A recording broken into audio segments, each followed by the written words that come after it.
Bro congratulations bro. Men physique overall win ಆಗಿದೆ MCC Karnataka. ಹೆಂಗಿದೆ bro ನಿಮ್ಮ ಫೀಲಿಂಗು? ನೀವು ನೋಡಿದ್ರಲ್ಲ ಆನ್ ಸ್ಟೇಜು, ನಾವು ಬರ್ತಾ ಇದೀವಿ ಅಂದ್ರೆ ಸೌಂಡಿಂಗ್ ಇರಬೇಕು ಅಷ್ಟೇ. ನೋಡಿದ್ರಲ್ಲ ಸೌಂಡಿಂಗ್ ಎಲ್ಲಿ ಬಾಯಲ್ಲ, ಆನ್ ಸ್ಟೇಜ್ ಫಿಸಿಕಲ್ ತೋರಿಸ್ಬೇಕು, ಕರೆಕ್ಟ್ ಅಲ್ವಾ? ಆಮೇಲೆ ನಿಮ್ಮ ಪೋಸ್ಟರು, ನಿಮ್ಮ ಪೋಸಿಂಗ್ ಸ್ಟೈಲ್ ಎಲ್ಲ ಚೆನ್ನಾಗಿತ್ತು ಬ್ರೋ. Thank you brother. ಏನಾದ್ರು ಹೇಳಕ್ಕೆ ಇಷ್ಟಪಡ್ತೀರಾ ಬ್ರೋ ಯಂಗ್ಸ್ಟರ್ಸ್ಗೆ? ನಾನು ಅವಾಗ್ಲೇನು ಹೇಳಿದೆ, ಇದು ಬಂದ್ಬಿಟ್ಟು 2 ಅವರ್ ಪ್ರಾಕ್ಟೀಸ್ ಮಾಡಿಬಿಟ್ಟು ಬಂದು ಆಡುವಂಥ ಸ್ಪೋರ್ಟ್ ಅಲ್ಲ. ನೀವು ಇಂಟು ಗೇಮ್ ಇದ್ದರೆ 24 ಅವರ್ಸ್ ಇದಕ್ಕೆ ಡೆಡಿಕೇಶನ್ ಇಡಬೇಕು. ಒಂದೊಂದು ಮೀಲೂ ನೀವು ಮಿಸ್ ಆಗ್ದಂಗೆ ನೋಡ್ಕೋಬೇಕು. ಒಂದೊಂದು 10 ಮಿನಿಟ್ ಸೆಷನ್ ಕೂಡ ಭಾಳ ಇಂಪಾರ್ಟೆಂಟ್ ಆಗಿರುತ್ತೆ. 10 ಮಿನಿಟು ನಿಮ್ಗೆ ಯಾವಾಗ ಗೊತ್ತಾಗುತ್ತೆ ಅಂದರೆ ಲಾಸ್ಟ್ ವೀಕಲ್ಲಿ ಗೊತ್ತಾಗುತ್ತೆ. ಇನ್ನೊಂದು ದಿನ ಎಕ್ಸ್ಟ್ರಾ ಜಾಸ್ತಿ ಇದ್ದಿದ್ರೆ ನಾನು ಒಂಚೂರು ಕಂಡೀಷನ್ ತೊಗೊಂಬರ್ತಿದ್ದೆ ಅನ್ನಂಗೆ ಆಗುತ್ತೆ. ಸೊ ಅದಕ್ಕೋಸ್ಕರನೇ ಆ ಒಂದು ದಿನ ನೀವು ರಿಗ್ರೆಟ್ ಮಾಡಬೇಡಿ, ಪ್ರತಿದಿನ ಹಾರ್ಡ್ ವರ್ಕ್ ಮಾಡಿ.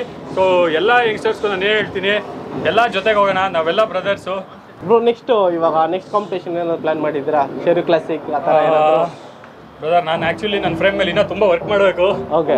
ಇವಾಗ ನೋಡಿ ಏನು ಗೊತ್ತಾ ನಾನು ಹೇಳೋದು, ಮಿಸ್ಟರ್ ಒಲಿಂಪಿಯನೂ ನಾನೇ ಎಲ್ಲ ಅಂತ ಹೇಳಿ ಫುಲ್ ಸ್ಟಾಪ್ ಹಾಕೊಂಡ್ಬಿಟ್ರೆ ಅವನಲ್ಲಿ ನಿಂತು ಬಿಡ್ತಾನೆ.